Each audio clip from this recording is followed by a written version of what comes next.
Olá, boa tarde. Sejam bem-vindos a mais uma edição de Mercado e Companhia. Vejam os destaques a partir de agora. No Paraná, termina hoje o vazio sanitário e produtores planejam iniciar amanhã o plantio da soja no estado. E em Mato Grosso, o Instituto Mato Grossense de Economia Agropecuária aponta vendas da safra nova acima da média histórica. Conab eleva a previsão de safra de grãos e estima a produção recorde na safra 18-19. E com o surto de peste suína africana, o governo da China anuncia 17 medidas para estimular a produção de animais lá no país. Nesta edição, você vai entender os impactos da ação para as exportações brasileiras de carne. Tudo isso e mais agora. O Mercado e Companhia já está no ar.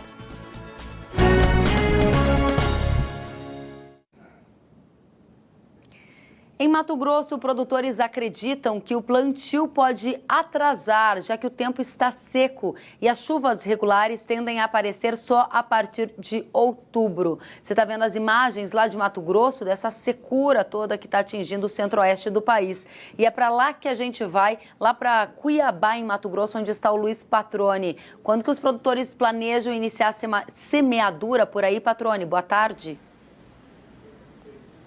Boa tarde, Kellen. Boa tarde a todos. Olha, as imagens feitas pelo Pedro Silvestre ali na região da 163, né, no médio norte do estado, são bem claras, né, Kellen? Mostra qual é a realidade do campo hoje, muito pó, e é claro que ninguém vai arriscar esse plantio assim que o sinal verde for dado aqui, né, a partir do dia 15, quando termina o vazio sanitário aqui em Mato Grosso, ninguém vai querer arriscar enquanto o solo não oferecer aí as condições ideais, né, a umidade necessária para aquele plantio com segurança. Afinal de contas, essa safra é a mais cara da história, os custos variáveis, né, que envolvem aí tanto as despesas com insumos quanto com transporte e armazenagem, passa dos R$ 3.100 por hectare, ou seja, é muito dinheiro investido e ninguém quer arriscar a esse ponto com a terra nessa condição. Só para a gente pontuar aqui, ontem completou 4 meses sem chuvas aqui em Cuiabá, são mais de 120 dias e o mesmo acontece em outras regiões do estado, exemplo ali da região médio-norte aqui de Mato Grosso, já são mais de 120 dias de chuva,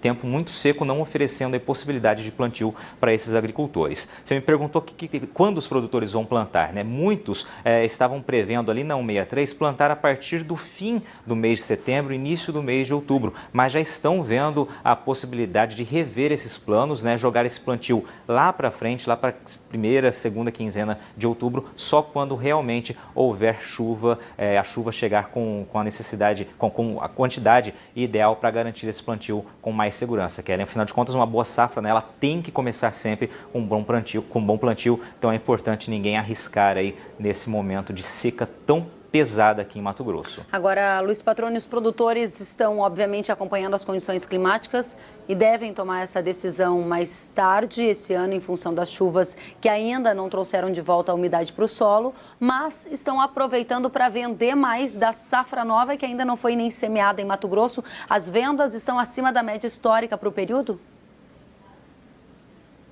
Exatamente, viu, Karen? O pessoal aproveitou especialmente a valorização do dólar e também dos prêmios nos portos agora no mês de agosto para alavancar as vendas, né, garantindo aí o travamento dos seus custos, aproveitando essas oportunidades. Os números divulgados ontem, no fim da tarde, pelo IMEA, comprovam essa movimentação, né? Aqui em Mato Grosso, 31% da produção prevista para essa nova safra já foram comercializados, um volume que é recorde, supera a média do ano passado. Nessa mesma época, 28% estavam comercializados e na média dos últimos 5 anos, 24,6%, ou seja, quase 5 pontos percentuais a menos, haviam sido negociados nesta mesma época, o que mostra que os produtores estão aproveitando as oportunidades que aparecem para travar os negócios. Segundo o IMEA, o preço médio no mês de agosto para a saca de soja, né, vendida lá para frente, R$ 68,53 por saca. O pessoal fez as contas aí e preferiu garantir os negócios. E essa é a perspectiva, né, de fato, de que essa movimentação ainda aconteça nos próximos dias. Sempre o pessoal procurando equalizar aí os preços com os custos, Kellen. Obrigada, Luiz Patroni. Ainda hoje a gente volta a conversar direto de Mato Grosso. E vamos já saber como vai ficar o tempo nas regiões do Brasil que podem iniciar o plantio da soja já nessa semana, a exemplo do Paraná. Tem gente que decidiu esperar um pouco mais, mas tem gente que já vai plantar nesta semana. Vamos conversar com a meteorologista Heloísa Pereira, que mostra pra gente que lá no estado do Paraná tem regiões que têm mais umidade no solo e tem outras que vão precisar esperar mesmo pela volta das chuvas. Não é, Heloísa? Boa tarde. Boa tarde, Kellen. Boa tarde a todos. É isso mesmo, Kellen. Olha, bem diferente do ano passado, quando algumas instabilidades que ocorreram no início e no meio do mês de setembro já animaram os produtores, já propiciaram o avanço do plantio.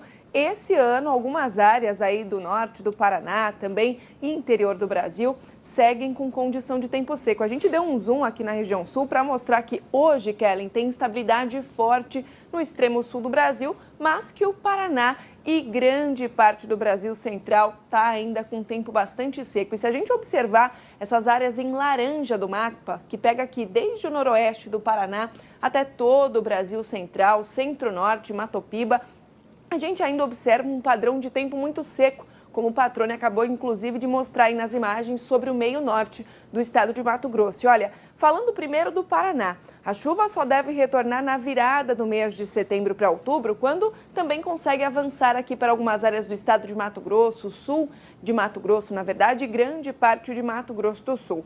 Para o Matopiba, Kellen, a gente só vai ver chuva mesmo no decorrer do mês de novembro. Então, de fato, existe uma expectativa de atraso com relação ao plantio realizado no ano passado em todo o centro-oeste do Brasil. Se a gente olhar o Paraná, como os produtores já estão terminando o vazio nesse dia 10 de setembro, algumas áreas produtoras aqui do centro, sul do estado, região de Francisco Beltrão, Guarapuava, Palmas, tem boa umidade do solo. Por quê? Porque as instabilidades, quando passaram por lá ao longo deste início de mês, deixaram bons acumulados de chuva.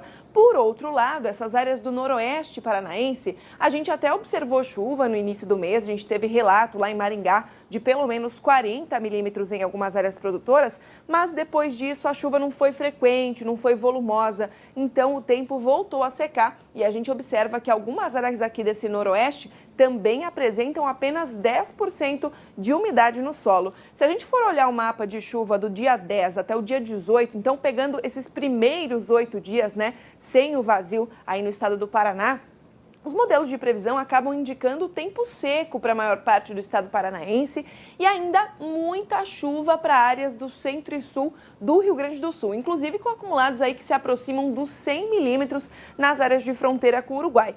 Para o Rio Grande do Sul, Kellen, essa chuva acaba significando atraso nas atividades de plantio, na retirada das culturas de inverno das lavouras. Agora, para o Paraná e grande parte das áreas centrais do país, significa que o plantio da safra de soja, da safra de grãos de forma geral, deve atrasar sim. Então, a gente vai ver a chuva retornando nessa reta final de setembro, início de outubro, já propiciando o plantio em algumas áreas aqui entre o Paraná, São Paulo, Mato Grosso do Sul, sul de Mato Grosso e sul de Goiás, mas é depois, ao longo do mês de outubro, que a chuva consegue avançar um pouquinho mais para essas áreas do meio norte e também para o norte do estado goiano. Se a gente olhar de forma pontual, Kellen, eu vou pedir para o produtor não se atentar a volume, sim a padrão. Quando é que essas chuvas começam a aparecer de fato? A gente vê que até o início de outubro, Maringá tem uma possibilidade de 4, 5 episódios de chuva no decorrer do início do mês de outubro, com acumulado pouco significativo por enquanto. Por que os modelos de previsão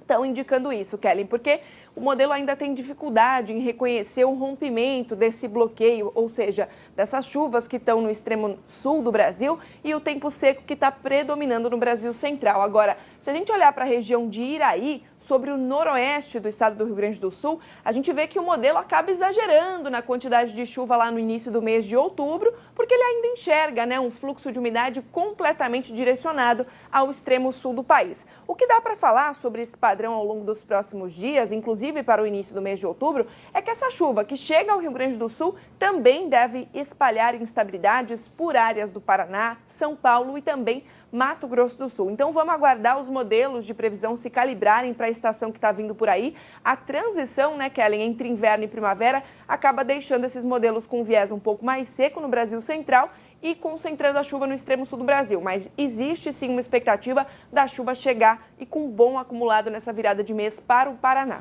E o Departamento da Agricultura das Filipinas confirmou ontem a ocorrência do primeiro surto da peste suína africana no país. As autoridades filipinas confirmaram que o vírus foi identificado em 7 aldeias da província de Manila, levando ao abate sanitário de mais de 7.400 animais. A doença foi confirmada por testes de laboratório realizados no Reino Unido. Apesar da confirmação da epidemia, as autoridades locais afirmam que é necessária a realização de novos testes. Segundo o Departamento da Agricultura, a disseminação do vírus está sob controle e as inspeções em aeroportos e portos marítimos vão ser reforçadas, a fim de reprimir o contrabando de carne importada. No continente asiático, a doença já foi detectada nos plantéis da China, Vietnã, Mongólia, Camboja, Laos, Mianmar e Coreia do Norte. O Ministério da Agricultura e Assuntos Rurais da China, juntamente com o Ministério das Finanças, dos Recursos Naturais e dos Transportes, vai implementar 17 medidas para incentivar o desenvolvimento da produção de suínos no país, segundo a Agência Estatal de Notícias da China. As medidas do governo vão de investimentos em infraestrutura a subsídios para empréstimos para os produtores de suínos. O governo chinês prevê concessão de até subsídios de 5 milhões de yuans até o fim de 2020 para apoiar a construção de fazendas de suínos em larga escala e para financiamento de máquinas e equipamentos agrícolas. O projeto do governo ocorre em meio à redução drástica no plantel de suínos do país, em virtude da disseminação da peste suína africana. Vamos entender qual o efeito das medidas de incentivo à produção de suínos na China para o ritmo de exportação de proteína animal do Brasil ao país asiático. Por isso, eu converso com o presidente da Associação Brasileira de Proteína Animal, Francisco Turra. Boa tarde, Turra. Boa tarde, Kellen. Ouvi a tua informação. Efetivamente, o Brasil passa a contar com 43 unidades produtoras de carne de frango e 15 unidades habilitadas de carne suína para exportar para a China. Veja que a demanda é grande, outras mais virão, com certeza absoluta, e essa ação do governo é natural num país que tem problema de reagir, de incentivar a produção, de conter a doença. Só que o problema é muito mais sério do que nós imaginamos, esta informação que a gente tem até da própria OIE. Veja, peste suína africana não tem vacina como o febre aftosa teria para combater e para conter. Tem que haver o abate. A região toda está infectada. Agora Filipinas, até alguns países da União Europeia que têm esse problema. Nós estamos lutando, criando um grupo especial de prevenção para conter, para evitar, criando um plano de crise setorial para evitar que um dia tenhamos esse problema. Então o Brasil luta com toda a força. Agora, para recuperar as 17 medidas, elas mesmo implementadas, mesmo contidas, não demorariam menos de 3 anos, exatamente pelo ciclo, pelos problemas todos, e para recompor a suinocultura na China, que é um alimento essencial para eles, como é o feijão e arroz para o Brasil. Isso quer dizer que a expectativa da BPA é que já de janeiro a agosto a gente viu um incremento de 19% nas vendas de aves e suínos para a China, que é o nosso principal comprador. Há uma expectativa de continuidade desse crescente nas exportações de proteína, mesmo que ela incentive a produção, vai levar tempo para eles recomporem os próprios rebanhos? Olha, se o Brasil ocupar bem esse espaço, eles jamais tirarão o espaço do Brasil, como aconteceu com aves em 2005. Ontem, 6 plantas de aves, mais uma de suíno habilitadas, ou seja, vamos ter um potencial para exportar mais. 19% foi o aumento de exportação de carne de frango e 31% o aumento da exportação de carne suína do Brasil para a China. E também nós estamos falando de Hong Kong próximo, que tem um volume expressivo, carne de aves e também carne suína. O ponto é, Turra, o Brasil consegue aproveitar essa oportunidade no mercado enquanto tiver sanidade. E eu gostaria de saber de você, enquanto presidente da BPA, se você está tranquilo com as medidas que estão sendo tomadas pelo governo, pelas entidades privadas, a fim de manter muito longe daqui esse vírus que causa a doença da peste suína africana. Bem, nós estamos fazendo todo o possível. Criamos esse grupo chamado GPESA, é um grupo especial de prevenção à peste suína africana, governo e privados, nós, a BPA, na cabeça. Criação de um plano de crise também, de informação, muita informação. Campanhas de esclarecimentos importantes para o produtor não deixar ninguém entrar. Cuidados com aeroportos e portos e divulgação pela imprensa. Pedido de apoio ao governo, criação de um grupo integrado com o MAPA, já há tempo trabalhando, e assim como nós estamos fazendo, os estados estão ajudando muito. E aqui nos aeroportos, cães farejadores dos aeroportos estão usando toda a tática melhor para descobrir e conter quem traga, e infelizmente a gente que traz carne ou produtos cárnicos de outros países. Mas os cães farejadores, a exemplo de drogas, também vêm que vindo de fora pode ser uma droga, e que droga, né? Trazendo a peste suína africana para nós. Eles estão detectando e a polícia agindo na hora. Bom, esperamos que continue assim. Enquanto tivermos sanidade, teremos boas oportunidades de crescimento no mercado de proteína animal, não é?